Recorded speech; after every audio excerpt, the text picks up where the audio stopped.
வணக்கம். தனுசு ராசி நேயர்களுக்கு மகத்தான புண்ணிய பலன்களை தரும் மாசி மகமான இன்றைய தினம் என்ன மாதிரியான நன்மைகள் எல்லாம் ஏற்பட இருக்கு, கிரக நிலைகளின் ரீதியாக அமையிருக்கும் சாதகங்கள் என்ன, தனுசு ராசி நேயர்களை பொறுத்த வரைக்கும் இன்றைய நாள் கிரகங்களுடைய சஞ்சார நிலைகள் என்ன என்று பார்க்கும்போது, மேஷத்தில் குரு பகவானும், கன்னியில் கேதுவும், மகரத்தில் சுக்கிரனும் செவ்வாயும், கும்பத்தில் சூரியன் புதன் சனி ஆகிய 3 கிரகங்கள் இணைந்து சஞ்சரிக்கிறாங்க. மீனத்தில் ராகு சஞ்சரிக்கிறாரு. இதனால் எண்ணற்ற நன்மைகள் உங்களுடைய வாழ்வில் ஏற்பட இருக்குதுங்க. இது மட்டும் இல்லாம இந்த கிரகங்களுடைய சஞ்சார நிலைகளின் காரணமாக என்ன மாதிரியான முன்னேற்றங்கள் எல்லாம் உங்களுடைய வாழ்வில் ஏற்பட இருக்கு என்பது குறித்தான முழுமையான பதிவு தான் இந்த வீடியோல நம்ம விரிவா பார்க்க போகிறோம். அதற்கு முன்னாடி இந்த மாசி மகத்தை பற்றி சற்று விரிவாக தெரிந்து கொள்வோம். மாசி மாத மக நட்சத்திர தினத்தன்று கும்பகோணம் மகாமக குளத்தில் நீராடினால் பாவங்கள் தொலையும், புண்ணியங்கள் பெருகும். 12 ஆண்டுகளுக்கு ஒருமுறை குரு பகவான் சிம்ம ராசியில் பிரவேசிக்கும் நாள் மகாமகமாக கொண்டாடப்படுகிறது. லட்சக்கணக்கான பக்தர்கள் அன்று இத்திருக்குளத்தில் நீராடி புண்ணியம் பெறுகின்றனர். பார்க்கடலை கடைந்த போது கிடைத்த அமிர்தத்தை பெற தேவர்களும் அசுரர்களும் போராட்டம் நிகழ்த்த போது அமிர்த குடத்திலிருந்து அமிர்த துளிகள் தெரித்து சிதறிய 12 இடங்களுக்குள் இத்திருக்குளமும் ஒன்று. மகாமகமாடி, மாமாங்கமாடி, மதுரை கடலாடி, ஸ்ரீரங்கமாடி, திருப்பார்கடலாடி என்ற சொற்றொடர் மகாமக பெருமையை விளக்க வல்லது. கங்கை, யமுனை, சரஸ்வதி, நர்மதா, காவேரி, சிந்து, கோதாவரி, சரயு, தாமிரபரணி ஆகிய புண்ணிய நதிகளிலும் 9 கன்னிகளாக உருமாறி பக்தர்கள் தங்களிடம் விட்டு சென்ற பாவங்களை இந்த மகாமக குளத்தில் நீராடி கழித்து குளக்கரையிலேயே ஆலயமும் கொண்டிருக்கின்றனர். அமிர்த குடத்தை கும்பகரேஸ்வரர் மாற்றிய ஈசன் கிராத மூர்த்தியாக கும்பேஸ்வரர் ஆலயத்தில் அருள்கிறார். சுதை மூர்த்தியாக இவருக்கு விசேஷ நாட்களில் தங்க கவசம் சாத்தப்படுகிறது. நவகன்னியரும் இந்த குளத்தில் நீராடியதால் கன்னியர் தீர்த்தம் என்ற பெயராலும் இத்தீர்த்த குளம் அழைக்கப்படுகிறது. கும்பகோண மகாமகத்தில் இந்த மகாமக குளத்தின் வடக்கில் 7 தீர்த்தங்களிலும் கிழக்கில் 4 தீர்த்தங்களும் நடுவில் அநேக புண்ணிய தீர்த்தங்களும் உள்ளதாக கூறப்பட்டுள்ளது. மகாமக நன்னாளில் இத்தீர்த்தத்தில் அமிர்தம் கலப்பதாக ஐதீகம் உள்ளதால் இத்தீர்த்தம் அமிர்த சரோதகம் எனவும் அழைக்கப்படுகிறது. இத்திருக்குளம் 15 ஏக்கர் பரப்பளவும் அதன் 4 கரைகளிலும் 16 சிவ சன்னதிகளும் கொண்டு விளங்குகிறது. இத்திருக்குளத்தை சுற்றிலும் பிரம்ம தீட்சை தேசம், புகுந்தேசம், தனேசம், ரிஷபேசம், பானேசம், கோணேசம், பக்தேசம், பைரவேசம், அகதேசம், வினோகேசம், கங்காதரேசம், பிரம்மேசம், தீர்த்தேசம் ஆகிய ஆலயங்கள் உள்ளன. மாசி மகத்தன்று இத்திருக்குளக்கரையில் உள்ள வீரபத்ரனின் ஆலயத்திற்கு கும்பேஸ்வரர் எழுந்தருள்வார். அப்போது வீரபத்ரரே அவருக்கு பூஜை செய்வதாக ஐதீகமும் உள்ளது. அர்ச்சகர் வீரபத்ரர் பிரதிநிதியாக பூஜை செய்கிறார்.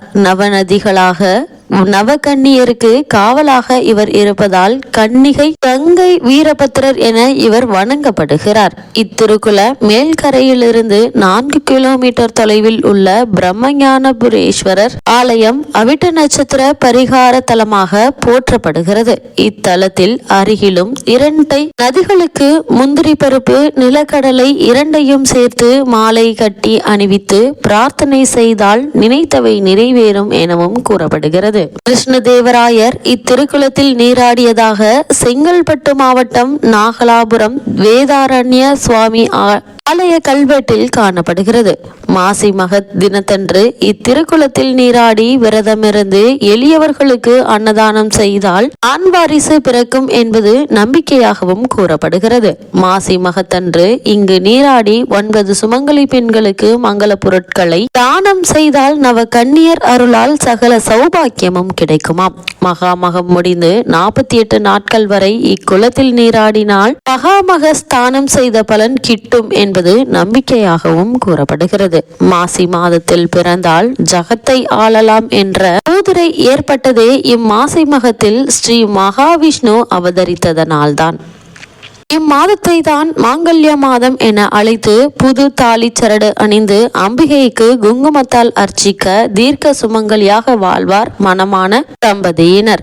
கல்வி கேள்விகளில் சிறந்து விளங்க ஸ்ரீ சரஸ்வதி தேவியையும் ஸ்ரீ ஹயக்ரீவரையும் இம்மாதத்தில் பூஜிக்க கல்வியறிவில் சிறந்து விளங்குவர். மாசி மகத்தன்று திருக்கோவில்களில் உள்ள உற்சவ மூர்த்திகளை நதி நன்னீரில் நீராட்டுவார்கள்.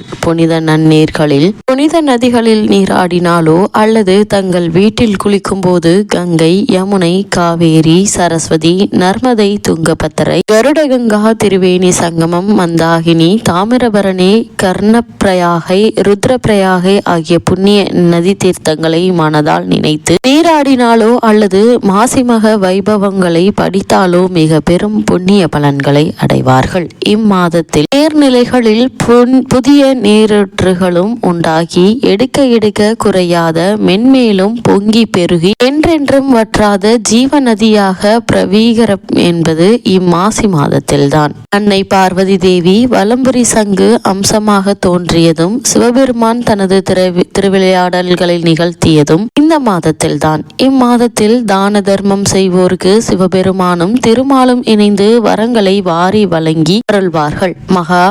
பாதகங்களை செய்து அதன் உண்டாகும் பிரம்மஹத்தி தோஷங்களையும் போக்கடிக்கும் 2 ஏகாதசி விரதங்களும் வருவது இந்த மாசி மாதத்தில்தான். காரடையான் நோன்பு, சாவித்திரி விரதமும் வருவது இந்த மாசி மாதத்தில்தான். யந்திரங்களும் மந்திர உபதேசங்களும் பெறவும் சகல சிறந்த மாதம்.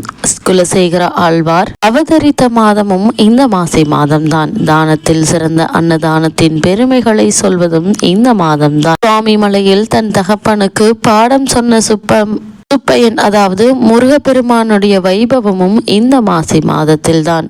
குரு முனியாகிய அகத்தியர் கடும் தவம் இயற்றி தனது அபிலாஷைகளை நிறைவேற்றி கொண்டதும் இந்த மாதத்தில்தான். இந்த மாசி மாதத்தை பொறுத்த வரைக்கும் புதுமனை குடி புகுதலும் தொன்று தொட்டு வாழையடி வாழையாக பல தலைமுறை சந்ததிகள் அந்த புது வீட்டில் வாழ்வார்கள் என்பது ஐதீகமாக கூறப்படுகிறது. இவ்வளவு மேன்மைகளை கொண்ட இந்த மாசி மகமான இன்றைய தினத்துல தனுசு ராசினியர்களுக்கு மேலும் என்ன மாதிரியான நன்மைகள் எல்லாம் உங்களுடைய வாழ்வில் ஏற்பட இருக்கு என்று பார்க்கும்போது இன்றைய தினத்தை பொறுத்த வரைக்கும் ராசிநாதன் குரு 5ஆம் இடத்தில் இருந்து உங்களுடைய ராசியை பார்க்கிறாருங்க. சுக்கிரன் பலம் பெற்று 2ஆம் இடத்தில் செல்கிறாரு. அவரோடு லாபாதிபதி செவ்வாய் இணைந்திருக்கிறாரு. தொழில் வியாபாரம் செழிப்படையுங்க. காரிய தடைகளை அகற்றுவாருங்க. தேக ஆரோக்கியத்தை அபிவிருத்தி செய்வாருங்க. அது மட்டும் இல்லாம தனுசு ராசினியர்களை பொறுத்த வரைக்கும் 10ல் உள்ள கேது ஆன்மீக பயணங்களை தருங்க. கடன்கள் அடைபடுங்க. பிள்ளைகளுடைய வழியில் நன்மைகள் உண்டாக இருக்குது. பிள்ளைகளுக்கு நல்ல வாய்ப்புகள் கிடைக்க இருக்குதுங்க. பொது வாழ்வில் உள்ளவர்களுக்கு புதிய சந்தர்ப்பங்கள் அமைய இருக்குது. கௌரவம் அதிகரிக்க இருக்குதுங்க. உத்தியோகஸ்தர்களுக்கு பதவி உயர்வு மற்றும் சம்பள உயர்வு ஆகியவற்றை பெற்று தரக்கூடிய ஒரு தருணமா இந்த தருணம் அமைஞ்சிருக்குதுங்க. தனுசு ராசினியர்களை பொறுத்த வரைக்கும் நாட்களாக ஏற்பட்டு வந்த காரிய தடைகள் விலகி ஒரு சிறு முயற்சியிலேயே நல்ல ஒரு வெற்றி கிடைக்கக்கூடிய ஒரு காலகட்டமா இந்த காலகட்டம் அமைஞ்சிருக்குதுங்க. தனுசு ராசினியர்களை பொறுத்த வரைக்கும் மாசி மகமான இன்றைய தினம் கிரக நிலைகளின் ரீதியாக கூறப்படும் பரிகாரம் என்ன என்று பார்க்கும்போது கும்பகோண மகா குளத்தில் நீராடினாலோ அல்லது புனித நதிகளை மனதில் நினைத்து வீட்டில் நீராடினாலோ எண்ணற்ற நன்மைகள் உங்களுடைய வாழ்வில் ஏற்படுங்க. இயலாதவர்கள் யாராவது ஏழை எளியவர்களுக்கு ஒருவேளை உணவளிப்பது எண்ணற்ற நன்மைகளை உங்களுடைய வாழ்வில் ஏற்படுத்தி கொடுக்கும்.